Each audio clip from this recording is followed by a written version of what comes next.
तो मैं जवाहरलाल नेहरू का एक बहुत ही बेहतरीन किस्सा बताता हूँ तुम्हें।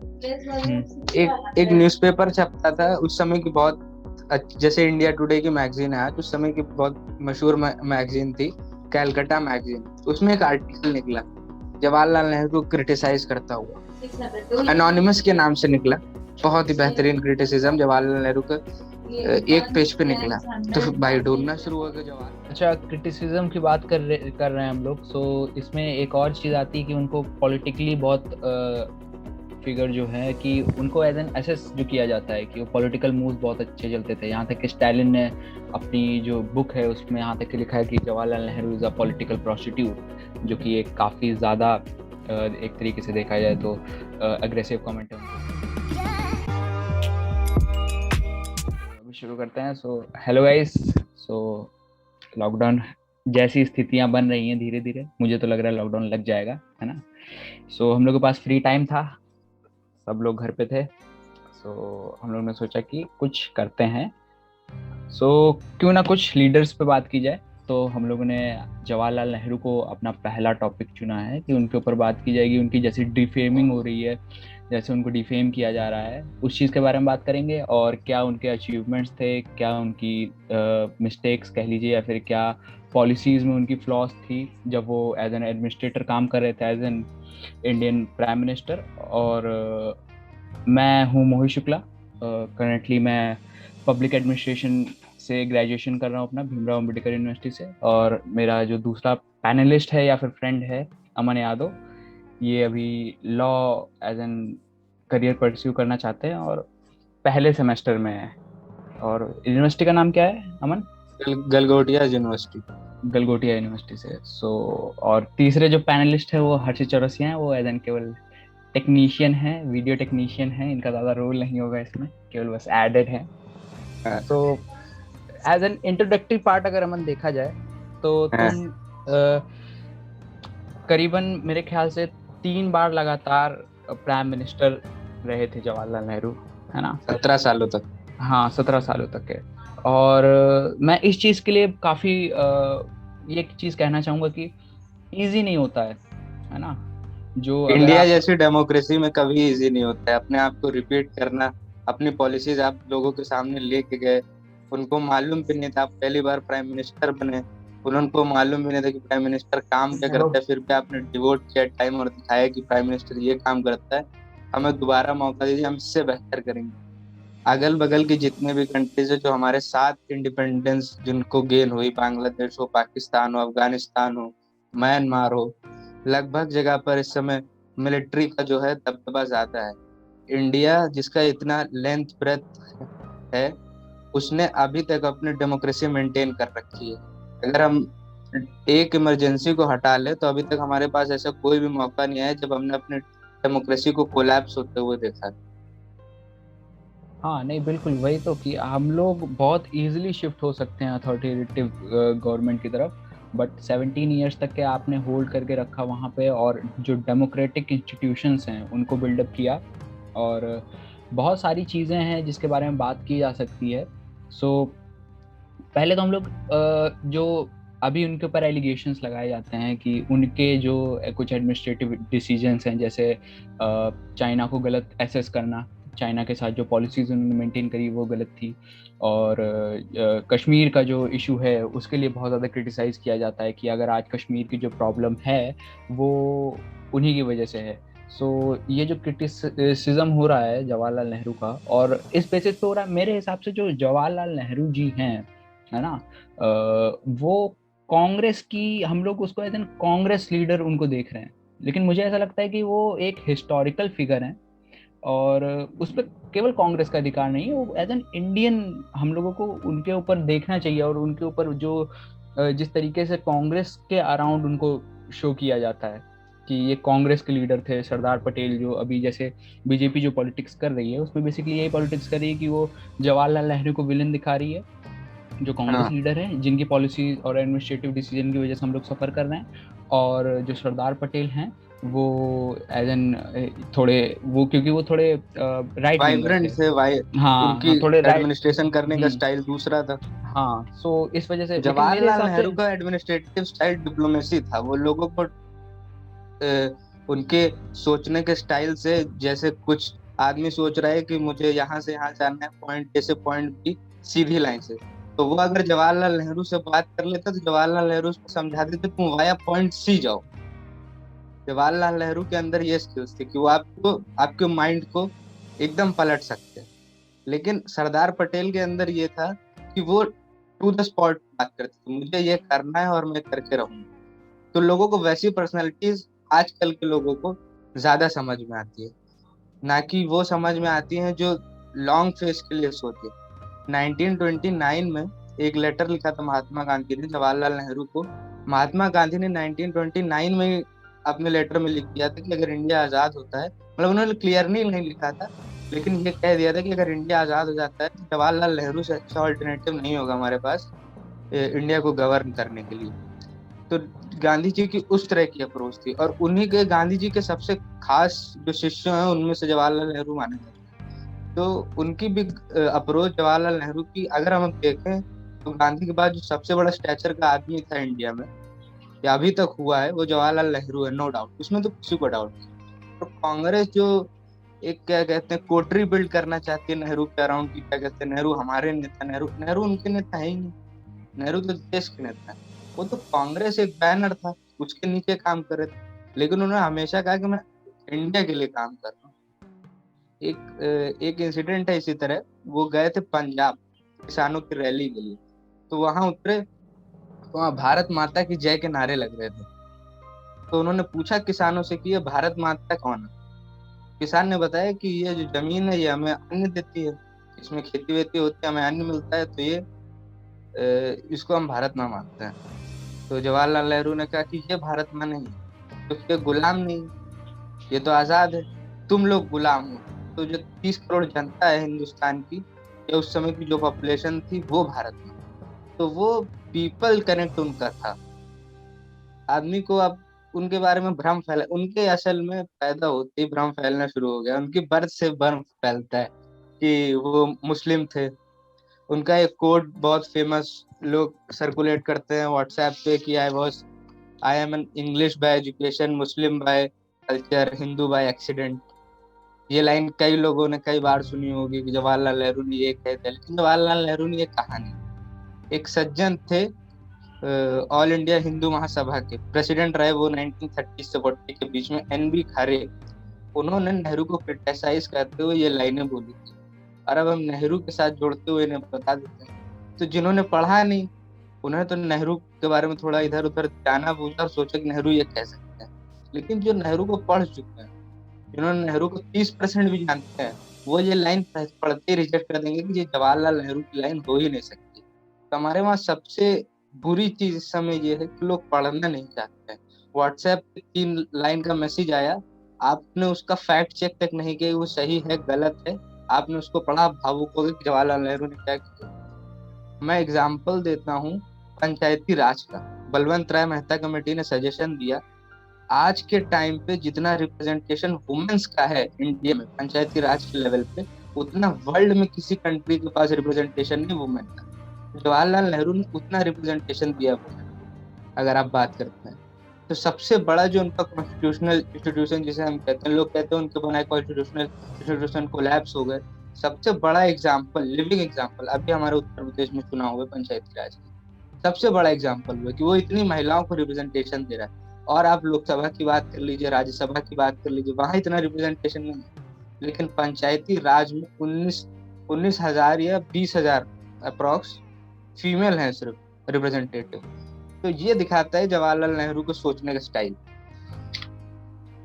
अच्छा, क्रिटिसिज्म की बात कर रहे हैं हम लोग, सो इसमें एक और चीज आती है कि उनको पॉलिटिकली बहुत फिगर जो है कि उनको एज एन एसेस जो किया जाता है कि वो पॉलिटिकल मूव्स बहुत अच्छे चलते थे। यहाँ तक कि स्टालिन ने अपनी जो बुक है उसमें यहाँ तक कि लिखा है कि Jawaharlal Nehru is a political prostitute, जो कि एक काफी ज्यादा एक तरीके से देखा जाए तो अग्रेसिव कमेंट है उनके ऊपर। और उनके कई स्टोरीज भी हैं कि उन्होंने कुछ ऐसे लेटर्स जो थे राजेंद्र प्रसाद को भेजे कि उन्होंने कहा कि वो सरदार पटेल के थे, बट वो थे नहीं, वो उन्होंने ही भेजे थे बना के। सो इस चीज पे के ऊपर क्या मतलब कहना चाहोगे तुम? पहली चीज तो हर प्लेयर का खेलने का अपना तरीका होता है। ये अगर आप क्रिकेट के, मैं इसको क्रिकेट के पॉइंट ऑफ व्यू से बता रहा हूँ, हर प्लेयर का अपने खेलने का तरीका होता है। वो जवाहरलाल नेहरू का मूव था, वो अपना कैंडिडेट लाना चाहते थे। उनके मन में सी राजा गोपालाचारी थे कि उनको प्रेसिडेंट बनना चाहिए। सरदार पटेल चाहते थे राजेंद्र प्रसाद बने। राजेंद्र प्रसाद हल्का सा हिंदू दिल था, अब बाय बर्थ हिंदू थे। जवाहरलाल नेहरू भी थे, लेकिन जवाहरलाल नेहरू मॉडर्निज्म में बिलीव करते थे, तो वो सेकुलर थे। लेकिन उनका ये था, उन्होंने लेटर, हाँ आप जैसे कह रहे हो कि लेटर उन्होंने एक भेज दिया था सरदार पटेल के नाम से राजेंद्र प्रसाद को कि आप राष्ट्रपति मत बनिए। लेकिन उसके बाद जब कन्फ्रंटेशन हुआ, तब पता चलता है कि आप किस लेवल के आदमी हो, आपका क्या सोचने का समझने का तरीका है। जब कन्फ्रंट किया सरदार पटेल ने, तीनों लोग सामने आए, बातचीत हुई, तो एक ऑर्डिनरी इंसान होता है, अगर उसका ये काम पकड़ा जाता है तो उसके पांव तले जमीन खिसक जाती है। लेकिन जवाहरलाल नेहरू उस वेलर के आदमी थे, उन्होंने कहा हाँ मैंने भेजा। ये एक्सेप्ट करना कि मैंने भेजा है और मना लेना, क्योंकि उसके बाद भी 1950 में डेथ हुई उनकी, सरदार सरदार पटेल पटेल। की। और क्या कहते हैं, राजेंद्र प्रसाद ने उसके बाद भी काम किया। और दोनों लोग ने, अगर प्राइम मिनिस्टर और प्रेसिडेंट में रिफ्ट हो तो देश नहीं चल सकता है सही से। लेकिन उसके बाद भी हमने देखा, ज्ञानी जैल सिंह और राजीव गांधी में रिफ्ट हुआ, तो उन्होंने पॉकेट विथ्रो का इस्तेमाल करके एक बिल रोक लिया। कई जगह पर राजीव गांधी को रोका। इसलिए प्रेसिडेंट और प्राइम मिनिस्टर में तालमेल होना चाहिए। और इतनी बड़ी घटना होने के बाद जवाहरलाल नेहरू को ने उस चीज को नेशन से पहले नहीं आने दिया। जो आपका पद है सब कुछ छोटा है, सबसे पहले नेशन। जवाहरलाल नेहरू ने उस बात को उस इंसिडेंट से प्रूफ कर दिया कि मैं राष्ट्र के लिए काम कर रहा हूँ, और वो सर्वप्रथम है, बाकी सारी चीजें बाद में। तुमने मॉडर्न थिंकिंग की बात करी अमन, है ना? कि वो थोड़ा साइंटिफिक टेम्परामेंट के थे, वो चाहते थे कि साइंटिफिक अप्रोच अपनाई जाए। हाँ, लेकिन कई बार उनको इस चीज़ के लिए भी क्रिटिसाइज किया जाता है कि आपने जो साइंटिफिक अप्रोच अपनाई, ठीक है, आप हिंदू कोड बिल लेकर आए, ठीक, आपने केवल एक रिलीजन को ही क्यों चुना, आपने बाकी रिलीजन को क्यों नहीं चुना? आप मुस्लिम कोड बिल क्यों नहीं लेकर आए? आप मुस्लिम्स के लिए भी, जब आप कह रहे हो कि इंडिया जो सेक्युलरिज्म का उन्होंने कहा, जो भारत एक सेक्युलर स्टेट होना चाहिए, उसके ऊपर भी उन्होंने कहा। और वो उनकी आइडियोलॉजी बेसिकली वही थी। और जितने भी हमारे बाकी हिंदू लीडर्स थे, या फिर आप कह सकते हो जो थोड़े कंजर्वेटिव थे, है ना, मैं हिंदू अनकोट मतलब इतना नहीं कहना चाहूंगा, बट राइट काफी विंग लोगों ने, फिलोसफी में हाँ, बिलीव राइट करते विंग थे। फिलोसफी के थे या फिर कंजर्वेटिव थे अपने उसको लेके, अप्रोच को लेके। सो वो तो उन्होंने साफ मना किया, उन्होंने बिल्कुल खिलाफत करी थी कि आप हिंदू कोड बिल क्यों लेकर आ रहे हो, आप हमारे रिलीजियस मैटर में इंटरफेयर मत करो। बट उन्होंने हिंदू कोड बिल लेकर आए, और जो बाकी के जितने भी वो थे रिलीजन थे, उसमें उन्होंने ऐसा कुछ पर्टिकुलर रिफॉर्म या फिर बिल या फिर कुछ ऐसा लॉ नहीं पास किया। सो इंडिया में उस समय मेनली रिलीजन मेजोरिटी में था हिंदू, उसके बाद था मुस्लिम। सिख्स और बुद्धिस्ट को हम एक तरह से हिंदू में काउंट करते हैं। फिर था क्रिश्चियनिटी, और उसके बाद था जैनिज्म, और ये पारसी। तो हिंदुओं में उसके पहले आप किसी भी चीज के लिए मनुस्मृति को रेफर करते थे। मनुस्मृति को कॉन्ट्रडिक्ट करने के लिए आईपीसी आई, लेकिन आईपीसी में रिलीजियस मैटर्स और ये सब चीजें इतना फोकस नहीं था। उन्होंने 3 आर्टिकल दिए रिलीजन के लिए बस। फंडामेंटल राइट्स में 3 आर्टिकल थे, उसके बाद रिलीजन की ज्यादा बात नहीं हुई कॉन्स्टिट्यूशन में, या आईपीसी में भी ज्यादा बात नहीं हुई है। इसलिए, और मुस्लिम्स के पास अपना एक लॉ था जिसको इन्होंने एसेस किया और इन्होंने रिकमेंड किया कि इसमें चेंज होने चाहिए। लेकिन हिंदुओं के पास एक डिस्क्रिमिनेटरी लॉ था, जो मनुस्मृति जिसके हिसाब से चीजें चल रही थी, वो एक तरह से डिस्क्रिमिनेटरी मानी जा रही थी। तो उन्होंने ये समझा कि अगर हिंदू कोड बिल पास होता है तो ये जो डिस्क्रिमिनेशन है बड़े छोटे का, इसको कम किया जा सकता है। इसलिए हिंदू कोड बिल को पास करना जरूरी है।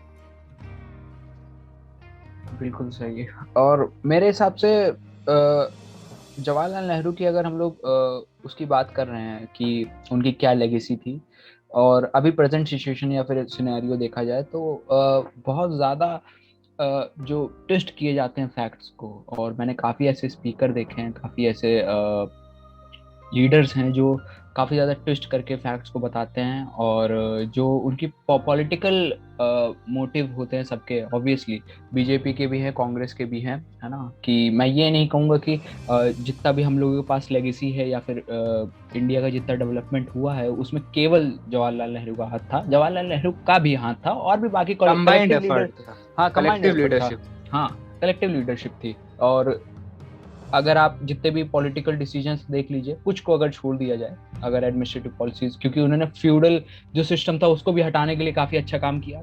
और इंडिया को जो जितने भी अभी आप प्लानिंग कमीशन, चलिए ठीक है उसमें कुछ फ्लॉस थे, और लेकिन अडॉप्ट करना तो था ही, और हमारे पास और कुछ वाइबल ऑप्शन नहीं था उस समय।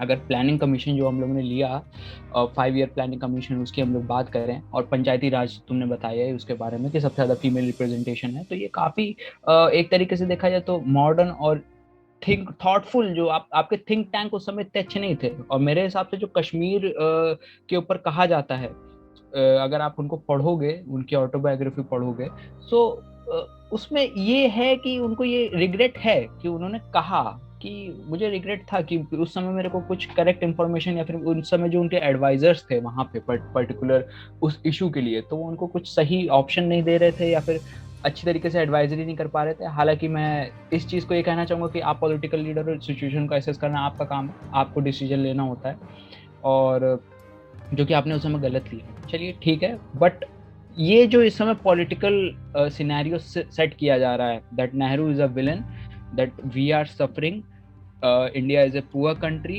India is living with poverty, then it is because of Nehru, and I think it's wrong. क्यों? क्योंकि हम लोगों के अगर जैसे लोग ब्लेम करते हैं कि उन्होंने सोशलिस्ट पैटर्न अपनाया, सोशलिस्ट इकोनॉमी अपनाई, है ना, और उनको कैपिटलिस्ट इकोनॉमी अब लेनी चाहिए थी शुरुआत से ही। कई लोग मेरे जानने वाले हैं, कई लोग कहते हैं कि कैपिटलिस्ट इकोनॉमी, मेरे हिसाब से कैपिटलिज्म जो है वो अलग ही, आप बिल्कुल वही चीज करते हो। ब्रिटिश ईस्ट इंडिया जो कंपनी थी, है ना, ब्रिटिशर्स की, वो भी तो एक तरीके से देखा जाए तो प्राइवेट सेक्टर का कैपिटलिस्ट ही थे, अप्रोच थी। तो हाँ वो कंपनी तो थी। सो ये किस चीज की गारंटी थी कि अगर हम लोग ओपन इकोनॉमी शुरुआत से ही कर देते तो दिक्कत हो सकती थी, बहुत ज्यादा दिक्कत हो सकती थी। हो सकता था कि हम लोग फिर से किसी की गुलामी के अंडर आ जाते, है कि नहीं।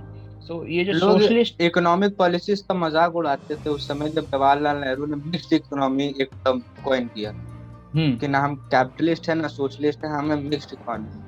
तो अराउंड द वर्ल्ड जितने भी बड़े इकोनॉमिस्ट थे सबने जवाहरलाल नेहरू को मजाक उड़ाया कि मिक्स इकोनॉमी क्या होती है, पहले आप एक मिक्स कॉन्स्टिट्यूशन लाए, अब आप मिक्स्ड इकोनॉमी ला रहे हैं, आप तो जितना डेवलपमेंट है सब कोलैप्स कर जाएगा। लेकिन जब पूरा वर्ल्ड मिडिल ईस्ट रिसेशन में चला गया तब भी इंडिया चल रहा था मिक्स्ड इकोनॉमी की वजह से। जब 2009 में 2000 में अमेरिका चला गया रिसेशन में, तब भी इंडिया चल रहा था मिक्स्ड इकोनॉमी की वजह से। तो आपको ये देखना होगा कि जवाहरलाल नेहरू की सोचने का स्टेट ऑफ माइंड उनका क्या रहता था, वो अभी के नहीं सोचते, आज से आने वाले 50 साल 60 साल आगे की सोच लेते थे कि अगर ये करूंगा तो आगे जाके अगर वर्ल्ड में ये होता है तो इंडिया को क्या इन्फ्लुएंस पड़ेगा उस पर।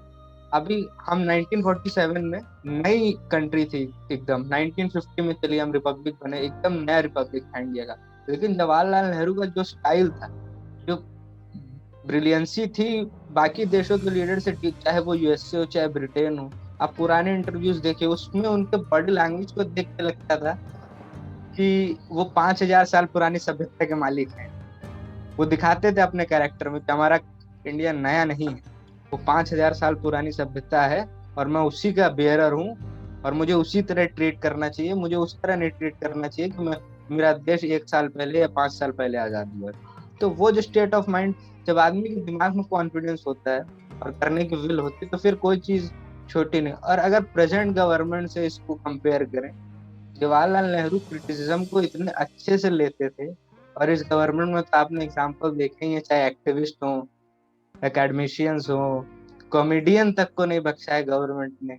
जवाहरलाल नेहरू का एक किस्सा है, 1962 में इंडो चाइना वॉर के दौरान स्काई चिन एक जगह थी, तो जवाहरलाल नेहरू खड़े हुए, तो जवाहरलाल नेहरू ने कहा कि स्काई चिन्ह दे दो, not a single grass goes there.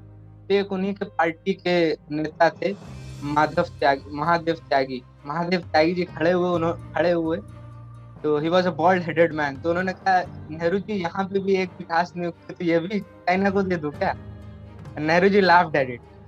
तो समझ लो कितनी बड़ी चीज है। अब अगर ये करने की जरूरत हो जाए किसी, तो भाई पार्लियामेंट तक की सेफ्टी की गारंटी है, उसके बाद तो गॉड नोस। हाँ, क्रिटिसिज्म तो मतलब इस गवर्नमेंट को लेना आता ही नहीं। मीन्स कॉमेडियंस को भी अगर आप ऐसे जेल में डालोगे, है ना, तो हाँ। काम नहीं चलना है भाई। आप डेमोक्रेटिक इंस्टीट्यूशन है और इसमें क्रिटिसिज्म की बहुत एक अहम जगह है। एक कंस्ट्रक्टिव क्रिटिसिज्म होना चाहिए, है कि नहीं? बट जो जिस तरीके से इस गवर्नमेंट में बातचीत हो रही है कि, और हर चीज में कि आपकी जो पुरानी गलतियां हैं उसका हम भुगतान कर रहे हैं, बट अगर अभी देखिए आप, जो क्राइसिस चल रही है, कोविड क्राइसिस चल रही है, ऑक्सीजन क्राइसिस चल रही है, और इसमें अटर फेलियर दिख रहा है गवर्नमेंट का। अगर देखा जाए, जब आपको अप्रैल में, नवंबर में जब आपने कमिटी बनाई है, अब वो कमिटी आपको वार्न कर रही है कि आप भी अच्छे से आप कुछ सप्लाई चेन की व्यवस्था करिए। जो ऑक्सीजन क्राइसिस है वो इंडिया झेल सकता है, और क्राइसिस मैनेजमेंट का एक बहुत जरूरी पार्ट है। अगर आप सेकंड एसीआर की रिपोर्ट पढ़ें, क्राइसिस मैनेजमेंट, तो इसमें अगर आप चीजें फॉलो नहीं कर रहे हो अच्छे से, और आपने कुछ भी बिल्कुल ध्यान नहीं, आपने टोटल इग्नोरेंस में रहे हो। आप अभी तक के इग्नोरेंस में थे। अभी अमित शाह का मैंने एक इंटरव्यू देखा है, ऑनरेबल होम मिनिस्टर हैं जो हमारे, तो वो तो बिल्कुल कंप्लीट डिनायल में। उनके हिसाब से बेड्स भी हैं, उनके हिसाब से ऑक्सीजन भी हमारे यहाँ पर्याप्त है, और जो ग्राउंड सिचुएशन है अगर आप देखो तो बहुत ही बुरी है, बहुत ही ज़्यादा दिक्कत हो रखी है। ना ऑक्सीजन है। अभी मैं इंडिया टीवी देख रहा था, सो उसमें बिल्कुल दिखा रहे हैं कि आधे घंटे की ऑक्सीजन बची हुई है, 20 मिनट की ऑक्सीजन बची हुई है, 10 मिनट की ऑक्सीजन बची हुई है, अब मरने लगे हैं लोग। मतलब अगर आप न्यूज़ खोल के देखते हो और आप ऐसे देखते हो, और अगर आपके घर में कोई व्यक्ति है जो बीमार है, तो वो जो सिचुएशन होती है, आप इमेजिन नहीं कर सकते उस चीज़ को, कि आपको लगेगा कि आप बिल्कुल हेल्पलेस हो। क्यों? क्योंकि आपको ऑक्सीजन चाहिए, प्राण वायु चाहिए, प्राण वायु आपको मिल नहीं रही है। और ये जिस तरीका का मैनेजमेंट हो रहा है ना, जिस तरह का मिसमैनेजमेंट हो रहा है। आपने लॉकडाउन पहली बार लगाया, चलिए ठीक है, हर गवर्नमेंट से होता है, ठीक है। मैं ये नहीं कह रहा हूँ कि कहीं भी मिस्टेक्स नहीं होती, मिस्टेक्स होती हैं, बट वही सेम मिस्टेक्स आप दोबारा कर रहे हो, तो आपके आपको पास फिर 1 साल का मैनेजमेंट। टाइम था हाँ, प्रिपरेशन। महाराष्ट्र में दोबारा लॉकडाउन लगा, माइग्रेंट क्राइसिस फिर से होने लगी। दिल्ली में लॉकडाउन लगा, माइग्रेंट। आप प्रिपेयर क्यों नहीं करते हो? अभी आप कह रहे हो कि हम लॉकडाउन नहीं लगाएंगे, राइट? और मुझे नहीं लगता, जिस हिसाब से सिचुएशन है, गवर्नमेंट जो है वो बेसिकली ये पॉलिसी अपना रही है कि वेट एंड सी, हम लोग देखेंगे, अगर सिचुएशन कंट्रोल में आ जाएगी तो ठीक है, वरना लॉकडाउन लगा देंगे। आप अभी से क्यों नहीं हिंट दे रहे हो? आप धीरे धीरे धीरे धीरे करके आप लॉकडाउन लगाना शुरू करो, ताकि जो माइग्रेंट्स हैं उनको ये समझ में आ जाए कि नहीं, लॉकडाउन लग सकता है। आप बिल्कुल उनको अभी अश्योर कर रहे हो कि हम लॉकडाउन नहीं लगाएंगे, उसको लास्ट ऑप्शन है, लास्ट ऑप्शन है। आप उनको अश्योर करो कि हम लॉकडाउन नहीं लगाएंगे, तो वो चीज़ आप, चीज़ें जो बीच में रख रहे हो, ये आपकी जो इनडिसाइसिव लीडरशिप है इसको शो करता है। अमित शाह जिनको इतना बढ़िया स्ट्रैटेजिस्ट माना जाता है, राइट, कि पॉलिटिकल स्ट्रैटेजिस्ट है, चाणक्य बोला जाता है। सो अब मुझे तो नहीं लगता कि वो इतनी बढ़िया वेल प्लानिंग कर रहे हैं। होम मिनिस्टर है हमारे, और ऑक्सीजन क्राइसिस हो रही है, राइट, लोग मर रहे हैं, 30 लोग मर गए, 20 लोग मर गए। मीन्स ये न्यूज, आप ह्यूमन लाइफ्स के बारे में बात कर रहे हैं, ये कोई जानवर नहीं है। ये कोई जानवर नहीं कि आप लोग इस तरीके से आप चीजें हैंडल नहीं कर पा रहे हो, इस तरीके से मिसमैनेजमेंट कर रहे हो। माइग्रेंट क्राइसिस फिर से होने लगी, और न्यूज जो हम लोग का डेमोक्रेसी के जो पिलर में से एक है, मीडिया, मीडिया। वो उल्टा माइग्रेंट्स को कह रहा है इनको रोटी। आज तक के मैंने एक न्यूज देखी थी, उसमें माइग्रेंट्स को कह रही कि इनको जहां रोटी की खुशबू आती है वहां चले जाते हैं। भाई, आपको स्टूडियो में बैठ के पैसे मिल रहे हैं, ठीक है, वो जो नहीं, माइग्रेंट है मैं उसको जो मिल रहे हैं। पत्रकार ये कहते, हमारे मेजोरिटी के पत्रकार उत्तर प्रदेश बिहार से हैं, लेकिन उनका स्टूडियो नोएडा में है। तो उनको भी रोटी की खुशबू मिल रही है नोएडा में, ग्रेटर नोएडा में, दिल्ली में। तो वो वहां जा रहे हैं। ये स्टूडियोज मुंबई में है। तो भाई ये तो, चाहे आदमी जितना, केरला में लिटरेसी रेट सबसे ज्यादा है, लेकिन उनको रोटी की खुशबू सऊदीया में मिलती है, अरब गल्फ कंट्रीज में मिलती है, तो वो वहां जाते हैं। भाई ये तो रूल है कि जहाँ जिसको एक क्या कहते हैं, सेटल्ड लाइफ जीने का मौका मिलेगा वहां जिएंगे। और सरकार को ये सोचना चाहिए कि इमरजेंसी में भी, ये तुम्हारा फंडामेंटल राइट है ना, right to life and personal liberty, इसमें ऑक्सीजन हमें गारंटी कर रखी है। अब तो जो फंडामेंटल राइट इमरजेंसी में भी नहीं कर होना चाहिए, आप उस फंडामेंटल राइट से धजिया उड़ा दिया आपने पिछले 2 हफ्तों में। ऑक्सीजन तो हमारी गवर्नमेंट बेसिक नीड है। और गवर्नमेंट तो आप कंप्लीट डिनायल में है, कंप्लीट डिनायल भाई में कि सब तो ठीक है, सब सही चल रहा है। सो बहुत ज्यादा मतलब अलार्मिंग ये सिचुएशन है। और मुझे तो लगता है कि अगर जो केसेस हैं अगर इसी रेट से आगे बढ़ते रहे तो लॉकडाउन ही एक ओनली ऑप्शन है। क्यों आप ऐसी चीज़ें रोक नहीं पाओगे? हाँ, मैं समझता हूँ कि इसमें जो हमारा जो लोअर क्लास है, जो बिलो पॉवर्टी लाइन है, वो बहुत ज़्यादा सफ़र करेगा, हमारी इकोनॉमी बहुत ज़्यादा सफ़र करेगी। बट एटलीस्ट लोग जो हैं उनकी जानें तो नहीं जाएंगी।